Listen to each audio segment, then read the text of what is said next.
On February 3, 1994, US President Bill Clinton lifted the US embargo on trade with Vietnam.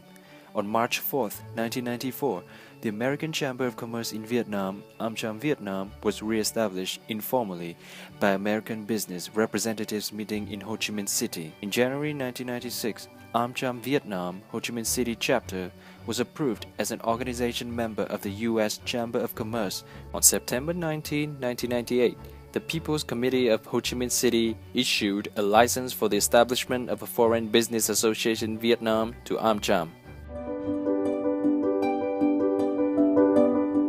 The first wave of US FDI started in February 1994 and continued until December 2001, when the bilateral trade agreement became effective. During these years, many US-born global companies came to Vietnam to lay a foundation for supporting Vietnam's long-term economic and social development, including manufacturing companies such as 3M, Cargill, Coca-Cola, Kimberly-Clark, PepsiCo, P&G. The second wave of investment was from December 2001, when the BTA went into effect, to January 2007, when Vietnam became a member of WTO. With the BTA, U.S. import duties on products from Vietnam were reduced from an average of 45% to 3%, so that Vietnam-U.S. trade increased substantially during this period, from $1.5 billion in 2001 to $12.5 billion in 2007, representing 0.4% of total U.S. global trade of $3.2 trillion. The third wave was from January 2007, when Vietnam joined the WTO, led by Intel's investment of $1 billion in an assembly and test facility in Saigon High-Tech Park. It marked the transition from US-related FDI by partner factories to US companies' FDI in modern manufacturing that produce higher value-added export to US and global markets. By last year, 2013, Vietnam-US trade reached $29.7 billion, representing 0.8% of total US global trade of $3.8 trillion. The fourth wave of US FDI is coming as franchise companies invest, as Vietnam's WTO commitments in retail open up opportunities for doing business in Vietnam. US investment firms have made major indirect financial investments. If present trends continue, Vietnam-US trade could reach $63.8 billion by 2020, more than doubling the 2013 level. Vietnam already is expected to be leading ASEAN suppliers to the US market in 2014 and could account for one-third of ASEAN exports to the US by 2020.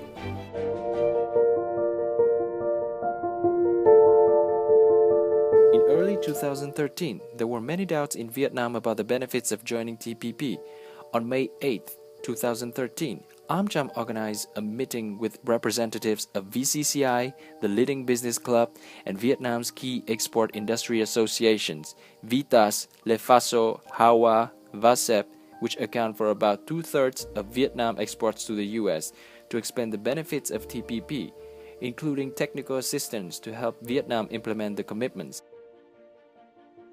Most of the committees are organized to focus on particular industry sector.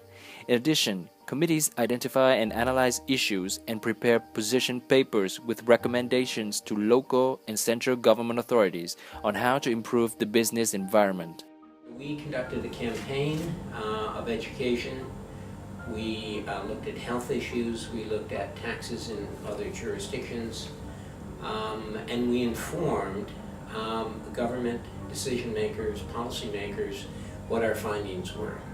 And we felt that through that effort and the fact that the government kept an open mind throughout the process. The missions of making Vietnam the best business and investment destination in Southeast Asia. The committee says AmCham promotes the opportunities to make collaboration between AmCham members and international organizations as well as the Vietnamese government. Corporate Social Responsibility Committee helps more AmCham companies and their staff get involved to support building strong communities. Together with AmCham, we initiated the Women in Engineering Scholarship Program in 2011. to support and inspire young girls in Vietnam to fulfill their potential. We are very happy to see that the scholarship is growing and more companies are joining us in this meaningful program. Intel believes that innovation is not limited to just one gender and hope that many of you would agree that a more diverse workforce leads to a richer and stronger solution. I do appreciate the partnership of this program to help provide a talent pool for Mexico, and this is also a very important factor in the journey of talent sustainability. So on behalf of AmCham Ho Chi Minh City, I'd like to thank you all for coming this evening. I hope that you continue to see value from your membership of AmCham, and as we look forward to other events, it's important to recognize that our key issue, our main mission, is to make Vietnam a more interesting and a better place to invest. Thank you very much.